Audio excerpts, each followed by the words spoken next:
கடகராசியில் பிறந்தவங்களுக்கு எதிர்பாராத பொருள் வரவு, தன வரவு இருக்குது. இந்த வாரத்தில் உங்களுடைய ஃபினான்ஷியல் பொசிஷன் பரவாயில்ல. இந்த வாரம் நீங்கள் கடன் வாங்காமல் இருந்தாலே போதுமானது. இந்த வாரம் உங்களுடைய வேலை எப்படி இருக்குன்னா, ஏதாவது ஒரு ஜாப் உங்களுக்கு இருக்கும். நீங்கள் வேலையில் ப்ரொமோஷனை இன்க்ரிமெண்ட்டை எதிர்பார்க்கலைன்னா கூட வேலையெல்லாம் நீங்கள் எதிர்பார்த்த முன்னேற்றங்கள் நார்மலாக இருக்குது. இந்த வாரத்தில் உங்களுடைய எதிரிகளை நீங்கள் ஜெயிப்பதற்கான வாய்ப்புகள் ரொம்ப குறைவு. எதிரிகள் விஷயத்தில் கவனம். இந்த வாரம் நீங்கள் சொந்த பிஸ்னஸ் பண்ணுறீங்க அப்படின்னா அந்த பிஸ்னஸை பொறுத்த வரைக்கும் சுமார்.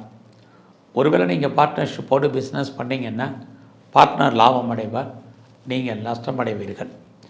இந்த வாரத்தில் செகண்ட் மேரேஜுக்கு யாரெல்லாம் ட்ரை பண்ணுறீங்களோ தாராளமாக ட்ரை பண்ணுங்கள். அதற்கான வாய்ப்புகள் இருக்குது. ஃபர்தராக நீங்கள் ஏதாவது ஹையர் ஸ்டடி பண்ணணும், தாராளமாக பண்ணுங்கள். கம்பெனி மாறணும், தாராளமாக மாறுங்க. வேறு கம்பெனிக்கு பேப்பர் போடணும், தாராளமாக பேப்பர் போடுங்க. இது எல்லாமே இந்த வாரம் உங்களுக்கு இருக்குது. எது எப்படி இருந்தாலும் கடகராசியில் பிறந்த உங்களுக்கு கௌரவம், அந்தஸ்து, புகழ், செல்வம், செல்வாக்கு ஏதோ ஒரு விதத்தில் கூடுவதற்கான வாய்ப்பு நிறையா இருக்குது. நீங்கள் உற்பத்தி சார்ந்த துறைகளில் இருந்தீங்கன்னா உங்களுடைய ப்ரொடக்ஷனுக்கு தகுந்த சேல்ஸ் இருக்குது.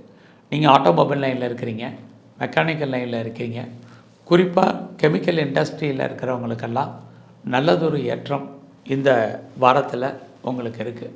உங்களுடைய முயற்சிகள் அத்தனையுமே ஓரளவுக்கு தெய்வ அனுகூலத்தால் சக்ஸஸ்ஃபுல்லாகிறதுக்கான வாய்ப்பு நிறையா இருக்குது. நீங்கள் எதிர்பார்த்த செய்திகள், எதிர்பார்க்காத செய்திகள் அத்தனையும் உங்களுக்கு சாதகமாக அமையும்.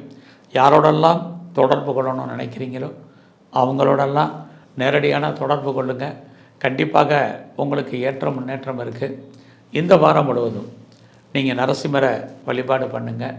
அது இல்லாமல் துர்க்கையை வழிபாடு பண்ணுங்கள். இன்னும் கொஞ்சம் நற்பலன்கள் கூடும்.